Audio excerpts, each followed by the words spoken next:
Remarkable moment of bipartisanship in the Senate today, and it was a backlash against President Trump.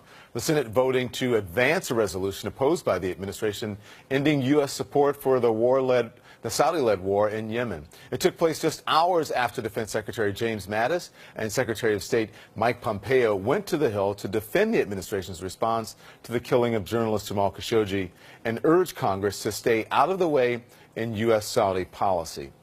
Not on the Hill, though, CIA Director Gina Haspel. The administration declined to send her to the briefing with those senators, where she would have no doubt faced tough questions over the CIA's assessment of the Khashoggi case. Joining me now is Democratic Senator Chris Murphy. Senator, thank you so much for joining us. We appreciate it. Why do you think the administration declined to send CIA Director Gina Haspel to the Hill today? Well, I think the answer is pretty simple. As has been reported openly, the U.S. intelligence services have come to the conclusion that it's likely that Mohammed bin Salman, the Crown Prince of Saudi Arabia, ordered the killing of Jamal Khashoggi. And if that's the case, then why has the administration not taken any action against him? Why has the administration not taken any action against the regime?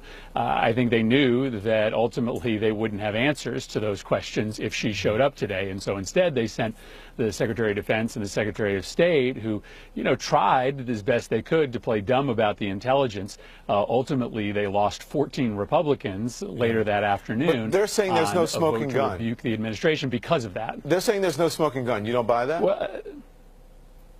Well, there probably isn't a smoking gun. There's almost never a smoking gun. What the intelligence community does is piece together lots of different pieces of information to come to a conclusion, and that is the conclusion that they have come to here, that he was likely involved in the decision-making. And, of course, it just stands to reason that this unit that he put together to go up and round up dissidents that has always been under his control would have likely also been under his control when it was in Turkey. Let's go back to something that you just said moments ago. You mentioned the 14 Republicans. They joined Democrats to advance that resolution ending U.S. support for the Saudi-led war in Yemen.